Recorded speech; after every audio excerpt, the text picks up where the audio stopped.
I'm completing my discussion of the philosopher Immanuel Kant and the limits of reason. Kant's philosophy appears to be outlandish, difficult to take seriously. The notion that reality in itself is different than the reality that we perceive through our senses.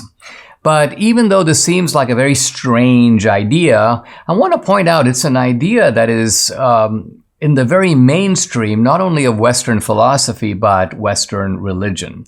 Let's begin with Western philosophy and go to the very beginning. Let's go right to Plato in his famous analogy of the cave. Plato basically talks about the fact that you've got human beings are kind of like people who have been raised in a cave. They've never been outside the cave, and they don't actually see the light. They don't see things through the light of day or the light of the sun. They just see images that are refracted, kind of like shadows thrown onto the wall of the cave. And so our perceptions, Plato seems to say, are more like that. They are approximations. They are sort of sketches of reality in itself, but they're not reality. We don't have direct access to that kind of reality. And this reality Plato later describes as these Platonic forms which exist in a sense in the sky or somewhere up there. Plato doesn't really specify where. And all we have and all that's what we call reality is just copies and approximations of that eternal, unchanging reality. Let's turn to Western religion. It is the claim of the world's, certainly the Western religions of the world, the Abrahamic religions, but I would argue to some degree it's also true of Buddhism, also true of Hinduism, that there is a world behind the world. In other words, that our world is not the only world.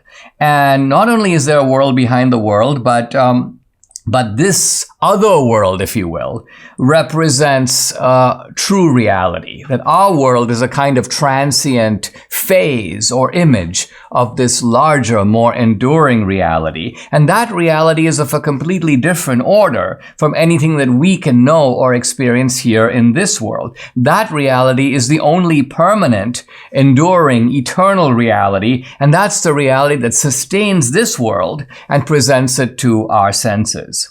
So Christianity teaches that while reason can point to the existence of this other higher domain, this is kind of where reason stops. It cannot, on its own investigation, certainly not through any kind of empirical investigation, comprehend or have full access to that domain. But of course, we learn in Christianity that one day it is promised that when our earthly journey is over, we will then see and know the higher realm and see things as they really are. The sociologist Peter Berger sums it up very well. I'm quoting him now. The religious impulse, the quest for meaning that transcends the restricted space of empirical existence in this world, has been a perennial feature of humanity. So what is Berger saying? He's saying, hey, this is sort of nothing new. Human beings from the dawn of time have believed that the reality that we experience is only a partial, a seeing through a glass darkly type of reality, and reality in itself is something else. It's fuller, it's got more dimensions than the dimensions that we can narrowly experience through our senses. So this is really what Kant is getting at. And the beauty of what Kant is doing is he's given this religious belief, this religious conviction, this ancient suspicion, a completely modern and rational foundation. It's really important to realize that Kant's ideas, while they confirm core elements of religious thought, are entirely secular. Kant has arrived at them solely on the basis of reason. He starts off with what is it that we actually know? What is it that we have in front of us? What do we have a real grasp of? We have a grasp of reality? Nah, we have a grasp of reality as it comes to us filtered through our senses.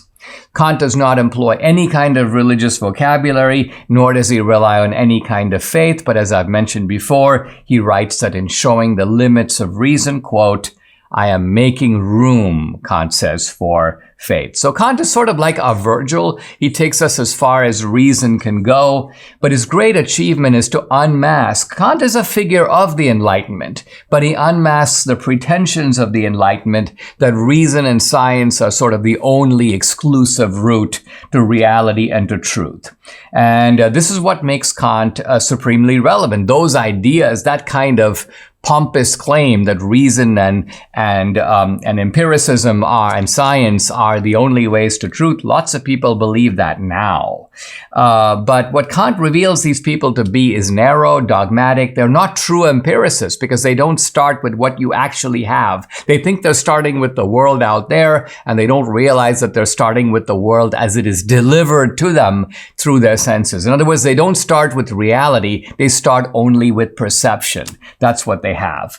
And so while the atheist arrogantly persists in the delusion that his reason is fully capable of figuring out all that there is, the religious believer, it seems, lives in the humble acknowledgement of the limits of human knowledge, knowing that there is a reality greater than and beyond that which our senses and minds can ever apprehend.